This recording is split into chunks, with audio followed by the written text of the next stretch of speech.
जय जगन्नाथ सांग मैंने देखु मुझे 34 साइज डबल कटोरी ब्लाउज नहीं आसी तो मु सब क्लास रे कही ब्लाउज तैयारी करने मेजरमेंट जानिबा निहाती दरकार।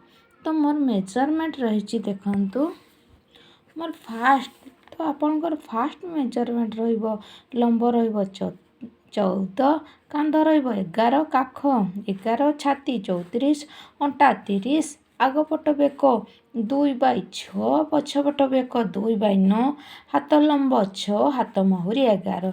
तो यहाँ हूँ आम ब्लाउजर मेजरमेंट तो माप। तो आपको आम केमती रेडी करवा रेडी कर सारापर जाए आम ड्र करवा। देखंतु आमर ब्लाउजर लंब 14 थिला। देखंतु ब्लाउजर लंब 14 रे 1 इंच ऐड कली है 15 इंच। एटा कौन एटा हूँ पछपट बैक साइड पाई। तो आग पटरे कौन करेंगे 1/2 इंच एक्सट्रा करेंगे। तो आप क्लीयर हो गले ब्लाउज तैयारी करने पछपटरे 1 इंच ऐड करेंगे और आग पटरे 1/2 इंच ऐड करेंगे। तो आपंकर होगा 15/2। तो लंब विषय क्लीयर हो गले। यापर देखो कांध आपंकर कांध रही 11। तो आपण कांध को कौन करेंगे 2 द्वारा हरण करेंगे। जी आपंकर कांध थी 2 द्वारा हरण कले आपंकर है 5.5। काख सेमती काख केते अच्छी काख 11 अच्छी। तो काख को मध्य 2 द्वारा हरण करेंगे आपंकर है 5.5। छाती केते अच्छी ना छाती अच्छी 34।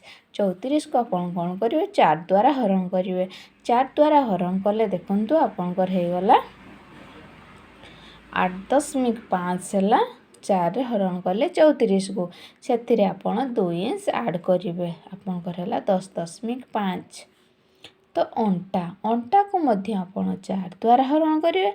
जी बाहर से 1 प्लेट में ऐड करेंगे और 2 इंच एक्सट्रा करेंगे।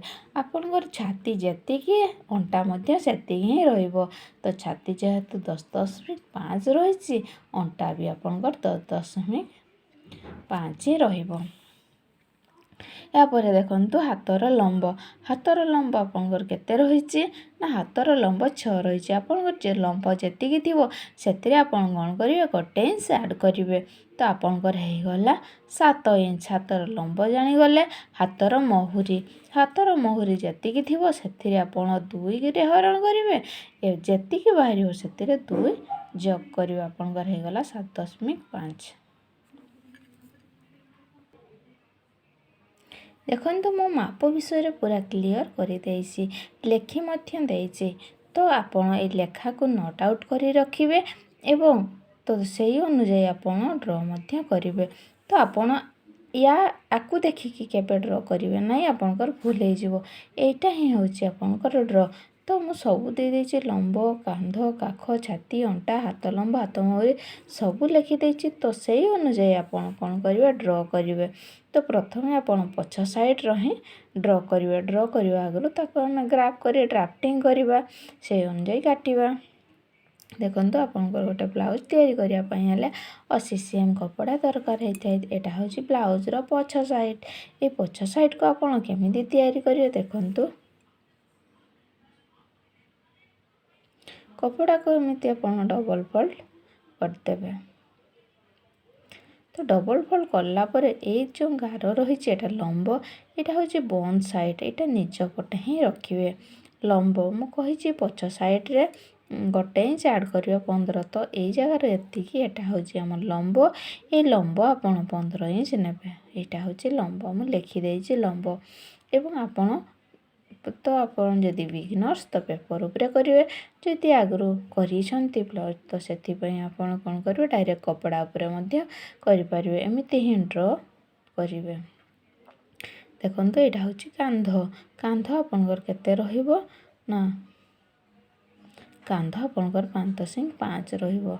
5.5 कांध नेली तल को नेली काख काख 5.5 पूरा डिटेल्स लिखिदे। तो तापर यही जगार आप माप ने यही जगार आपी माप ने। तो ये आपंकर हूँ 8.5 यहाँ 2 इंच एक्सट्रा। एटा आपणकर छाती होगला। तो टोटाल यही जगार एतिक आपण केते नेले 10.5 नेले आपण छाती पाईगले। यापर अंटा अंटा कौटा एटा यही जगार एतिक एटा हूँ आपणकर अंटा अंटा 10.5 नहीं गोटे ड्र करदे ब्लाउजर ड्र करदे।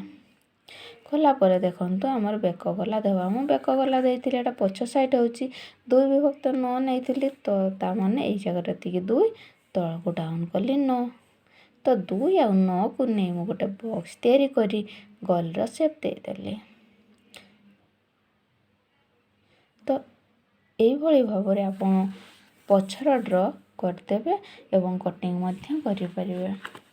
यापर देखो फ्रंट साइड जेहेतु मुझे डबल कटोरी ब्लाउज नहीं आसी तो से कटोरी ब्लाउजटे तैयारी करदेची। देखो माप नवा तो प्रोसेस सेम रही। बैक साइड जमी ने फ्रंट साइड सेमती ने। देखो मु लंब कौन कही ना आग पटर लंब केते रहिबो 1 हाफ एक्सट्रा रहिबो से 15 हाफ। देखो लंब लंब आमर 1 हाफ एक्सट्रा है 15 हाफ तामने यही जगार एतिक एटा हूँ ब्लाउजर लंब लंब आमर केते रहिला 15 हाफ रहिला। यापर कांध तो पछ साइड जमीती थी आग साइड सेम रही भी परिवर्तन हम ना। कांध 5.5 काख 5.5 देखु एवं छाती 10.5 अंटा 10.5 नहीं कि आपण कौन कले गोटे बॉक्स ये तैयारी करदे। तो कर सारा पर देखु ये आपड़ 2टी गार देवे यहाँ हूँ फिटिंग गार यहाँ हूँ एक्सट्रा गार फिटिंग गार भी नवा निहाती दरकार कहीं कटोरी ठीक भाव में तैयारी करने। तो यहीटा आपंकर यही जगार एतिक आपन केते रहिला ना एतिक आप 8.5 थिला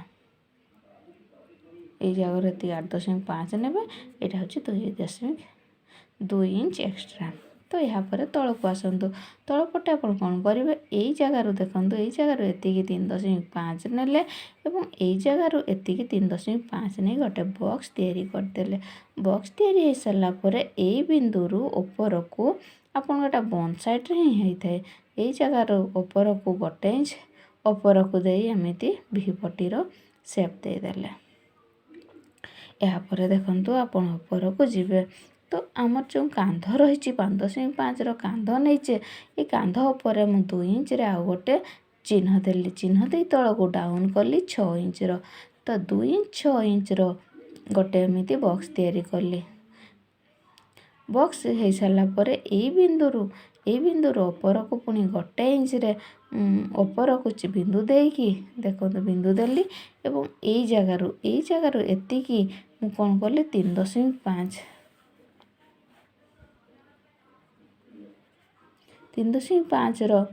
आउ गोटे बिंदु दे यही बिंदु को मु सेप देली गोल आकार देखो सेप दे सारापर ये जो आमर गार रही यही गार ऊपर को 2.5 आउ गोटे चिन्ह नहीं गार टाणीदेली आमर हो गला। तो ये आमर भीपटी बाहरी गला यही जगटा आमर एस पटी बाहरी गला यहाँ कटोरी 1 बाहरी गला कटोरी 2 बाहरी गला।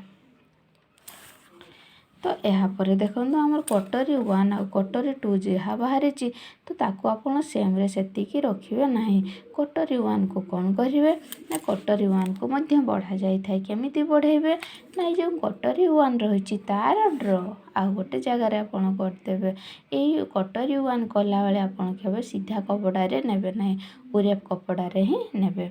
तो केमिति आपन करेंगे देखंतु अपर साइड रे हाफ इंच बढ़ेले एठी मध्य हाफ इंच बढ़ेले यही जगार एतिक 1 इंच बढ़ेले यही जगार एतिक 1 इंच बढ़ेले तो आमर ड्र फाइनाल रही यहीटा आमर ड्र रही यहीटा आमर बढ़ाई केमिति बढ़ेले कौटी 1 इंच कौटी हाफ इंच आपन जानीगले यह खातार नोट करी रखिए बहुत सुविधा होता है। तो यही जगार यहीटा को देखंतु आपण 2 भाग करदेवे जोटा आपण मझी पाइबे से मझी रे आपण तल को 1 इंच रे आ गोटे बिंदु देवे एमती आप जॉइंट करदेले। ତ ଏହାପରେ ଦେଖନ୍ତୁ ଏଠି ହାଫ୍ ଇଞ୍ଚ ବଢ଼େଇଥିଲେ ତ ତାକୁ ଏମିତି ସିଧା ଗାର ଦେଇଦେବେ। ଏଠି ମଧ୍ୟ ହାଫ୍ ଇଞ୍ଚ ବଢ଼େଇଥିଲେ ଏଇଟା ଆପଣ କ'ଣ କରିବେ ନା ସିଧା ଗାର ଦେବେ ନାହିଁ, ଡଟ୍ ଡଟ୍ ଦେଇକି ଜଏଣ୍ଟ କରିବେ, କାହିଁକିନା ଏଇଟା ରାଉଣ୍ଡ ଆମର ହୋଇଥାଏ। ଆମର କଟରୀ 1 ପାଇଗଲେ। ଏବେ କଟରୀ 2 କେମିତି ପାଇବେ ଦେଖନ୍ତୁ। ଆମର ଏଇ ଜାଗାରୁ ଏତିକି ଯେତିକି ହେଲା ତାକୁ ଆପଣ ମାପ ଫିତାରେ ରଖିବେ। ଦେଖନ୍ତୁ ଏଇଟା ବି ଏତିକି ସେତିକି ହିଁ ମାପ ନେବେ। ତ ଏଇଟା କେତିକି ନେବେ ନା ଆମର ଯେହେତୁ ଏଇଟା 2.5 ଥିଲା ତାକୁ ଆପଣ 1 ଇଞ୍ଚ ବଢ଼େଇବେ। ତ ଆପଣଙ୍କର ହେଇଗଲା 3.5। ତାମାନେ ଏଇଟା ଏଇ ଗାରଟା ଆପଣଙ୍କୁ 3.5, ଏଇଟା 3.5, ଏଇଟା ଯେତିକି ଥିବ ଏଇଟା ବି ସେତିକି ନେବେ, ଏଇଟା ବି ସେତିକି ନେବେ। ତ ଆପଣଙ୍କର ଏଇ ଜାଗାରୁ ଏତିକି ଯେତିକି ହେଲା ତାକୁ 2 ଭାଗ କରିଦେବେ। 2 ଭାଗ ହେଲା ପରେ ସେଠି ଗୋଟେ ବିନ୍ଦୁ ଦେବେ। ତ ଦେଖନ୍ତୁ ଏଇ ସାଇଡ଼୍ରେ କେଉଁ ସାଇଡ଼୍ ନା ଯେଉଁଟା ସିଧା ଏମିତି ଟାଣିଥିବେ ସେଇ ସାଇଡ଼୍ରେ ଆପଣ କ'ଣ କରିବେ 1 ଇଞ୍ଚ ତଳକୁ ଡାଉନ୍ କରିବେ ଏବଂ ଯେଉଁଟା ରାଉଣ୍ଡ ଦେଇଥିବେ ସେଇ ସାଇଡ଼୍ରେ ହାଫ୍ ଇଞ୍ଚ ଦେବେ ତଳକୁ। ଦେଇସାରିଲା ପରେ ଏମିତି ଗାର ଦେଇ ଜଏଣ୍ଟ କରିଦେବେ। ଆପଣଙ୍କର କଟିଂ ହେଇଯିବ। ତ ଏଇଟା ହେଉଛି ଏକ୍ସଟ୍ରା କପଡ଼ା, ଏଇଟା ଏକ୍ସଟ୍ରା କପଡ଼ା, ଏଇଟା ଆପଣଙ୍କର କଟିଂ ହେଇଯିବ। ଆପଣଙ୍କର ଫାଇନାଲ୍ କେଉଁଟା ରହିବ ଏଇଟା ଆପଣଙ୍କର ଫାଇନାଲ୍ ରହିବ। ଏମିତି କଟରୀ 1 କଟରୀ 2 ବୁଝିଗଲେ। ଏହାପରେ ଦେଖନ୍ତୁ ହାତ କେମିତି ବାହାର କରିବା। ତ ମୁଁ କ'ଣ କହିଥିଲି ଆମର ହାତର ଲମ୍ବ କେତେ ଥିଲା ଦେଖନ୍ତୁ। ହାତର ଲମ୍ବ ଆମର 6 ଥିଲା। 6ରେ ଆମେ 1 ଇଞ୍ଚ ଆଡ଼୍ କଲେ 7। ଏଇ ଜାଗାରୁ ଏତିକି 7 ନେଲେ, ଏଇଟା ଯେହେତୁ 7 ଏଇଟା ବି ଏଇ ଜାଗାରୁ ଏତିକି 7 ନେଲେ, ଗୋଟେ ବକ୍ସ ତିଆରି କରିଦେଲେ। ତବେ ଏଇ ଜାଗାରୁ ଏତିକି ଆପଣ କେତେ ନେବେ ନା ଆପଣ ଦେଖିବେ ଆପଣ କେତେ ସାଇଜ୍ର ବ୍ଲାଉଜ୍ ବନାଉଛନ୍ତି। ନା ମୁଁ 34 ସାଇଜ୍ର ବ୍ଲାଉଜ୍ ବନାଉଛି। ସେଥିରେ ମୁଁ କ'ଣ କଲି 4କୁ ହରଣ କଲି, ଆମର ହେଲା 8.5। ତାମାନେ ଏଇ ଜାଗାରୁ ଏତିକି ହେଲା 8.5, ଏଇ ଜାଗାରୁ ଏତିକି ହେଲା 8.5ରେ ଗୋଟେ ବକ୍ସ ତିଆରି ହେଇଗଲା। ହେଲା ପରେ ଦେଖନ୍ତୁ ଏଇଟା ହେଉଛି ମହୁରୀ ସାଇଡ଼୍, ଏଇଟା ହେଉଛି କାଖ ସାଇଡ଼୍। କାଖ ସାଇଡ଼୍ କେଉଁଟା ନା ଯେଉଁଟା ଆମର ଏଇଟା ହେଉଛି କାଖ, ଏଇଟା ହେଉଛି ଆପଣଙ୍କର କାଖ, ଏଇଟା କାଖ, ଏଇଟା ହେଉଛି ମହୁରୀ। ତାମାନେ ଏଇଟା ହେଉଛି ମହୁରୀ, ଏଇଟା ହେଉଛି କାଖ। ଏଇ କାଖ ସାଇଡ଼୍ରୁ ଏଇ ଜାଗାରୁ ଏତିକି ଆପଣ କ'ଣ କଲେ 2.5ରେ ଗୋଟେ ଚିହ୍ନ ଦେଇ ଏମିତି ଗାର ଟାଣିଦେଲେ, ସିଧା ଗାର ଟାଣିଦେଲେ। ଟାଣିଲା ପରେ ଆସିଲେ ମହୁରୀକୁ। ମହୁରୀରେ କ'ଣ କରିବେ ଦେଖନ୍ତୁ ଏଇ ଜାଗାରୁ ଏତିକି ଆପଣ ଯେତିକି ଆପଣଙ୍କର ହାତ ହେଇଥିବ, ମୋର କେତେ ହେଇଛି 5.5 ହେଇଛି। ଏଇ ଜାଗାରୁ ଏତିକି 5.5ରେ ଗୋଟେ ଚିହ୍ନ ଦେଲି, 2 ଇଞ୍ଚରେ ଗୋଟେ ଚିହ୍ନ ଦେଲି। ତ ସେ ବିନ୍ଦୁକୁ ଆମର ରହିଲା ପରେ ଦେଖନ୍ତୁ ମୋର ଯେତିକି ଅଛି, ମୋର କେତେ ଅଛି ଟୋଟାଲ୍ ନା 8.5 ଅଛି। ତାକୁ 2ରେ ହରଣ କଲି, ମୋର ହେଲା 6.5। ତାମାନେ ଏଇ ଜାଗାରୁ ଏତିକି ମୁଁ 6.5ରେ ଗୋଟେ ବିନ୍ଦୁ ଦେଲି, 2 ଇଞ୍ଚ ଏକ୍ସଟ୍ରାରେ ଗୋଟେ ବିନ୍ଦୁ ଦେଲି। ଏହାପରେ ଏଇଭଳି ମୁଁ ହାତର ସେପ୍ ଦେଇଦେଲି। ଏଇ ବିନ୍ଦୁକୁ ଜଏଣ୍ଟ କରିବି, ଏଇ ବିନ୍ଦୁକୁ ଜଏଣ୍ଟ କରିବି। ଆମର ହାତ ମଧ୍ୟ ରେଡ଼ି ହେଇଗଲା। ତ ମୋର ଆଜି ଥିଲା 34 ସାଇଜ୍ର ଡବଲ୍ କଟରୀ ବ୍ଲାଉଜ୍ର ଥେଓରି କ୍ଲାସ୍। ଆପଣଙ୍କୁ ଯଦି ଥେଓରିଟି ଭଲ ଲାଗିଥାଏ ତେବେ ଲାଇକ୍, କମେଣ୍ଟ, ସେୟାର ନିହାତି କରିବେ। Thank you.